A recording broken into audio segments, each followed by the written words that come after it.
In this lesson, we'll talk about the conditional ternary operator, which is really just another form of flow of control, flow of code control. It's a shortcut for writing an if-else statement when you only have two conditions and you just need a quick answer. This is a real handy shortcut. If you need something with multiple conditions, then stick with the if, else if, else if, else if, else construct. Okay?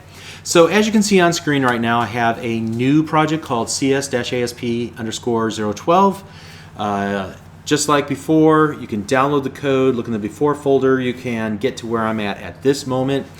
Just copy it in your projects folder, or you can go ahead and recreate this from scratch. There's nothing spectacular here. A couple of text boxes, a new checkbox called old checkbox, a button, and a result label. So let's start in the OK button click event. We want to create just a quick check and print out to the result label whether those two checkboxes or those two text boxes are in fact equal or not. If they are equal, we'll say yes in the result label. If they're not equal, we'll say no in the result label. Just like we did in the previous lesson, except we did it with a more full-fledged if statement. So watch how compact we can make this in just one line of code. So result label.text equals parentheses. This will equate to either true or false, whatever's inside of here. So we're going to check first text box.text equals second text box.text. All right, now this is where the magic comes in. All right, so now we're going to do an evaluation. We have a question mark immediately after the parentheses. So first, we will return a string. If that is true, we will set our result label.text equal to whatever's in this string. So we'll say yes. Or we'll use colon. If this equates to false, then we will return and give the result label.text the string no, like so. In fact, let's go ahead and move this over so we can kind of see it all here on one glorious line of code. All right, and so now let's run the application and see if it works.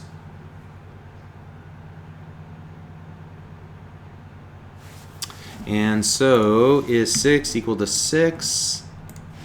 Yes. Is 6 equal to 7? No. Awesome. All right. Very good. All right, now I forgot to put a message in this checkbox. Let's go ahead and put, are you old? All right. And so now we want to test checkbox as well. So watch how we can do this. Let's just comment out this first example. Move this. This is the one problem. These lines tend to get kind of long, so we might even break them up on multiple lines. So watch this.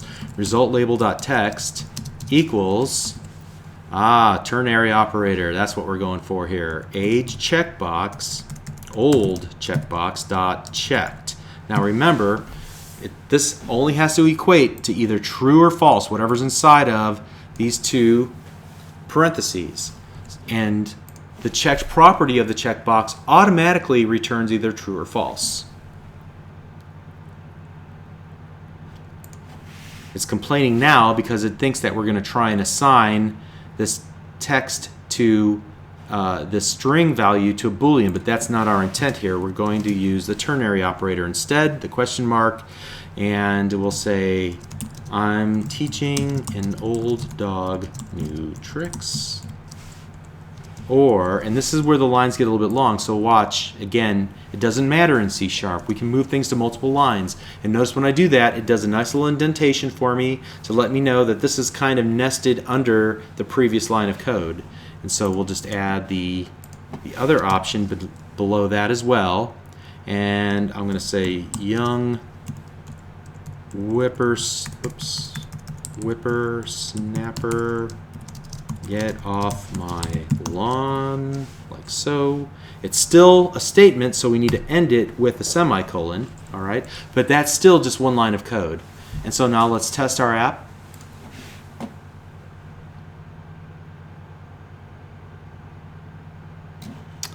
And we'll check it and click OK. I'm teaching an old dog new tricks. We'll deselect and click OK, young whippersnapper. All right, awesome.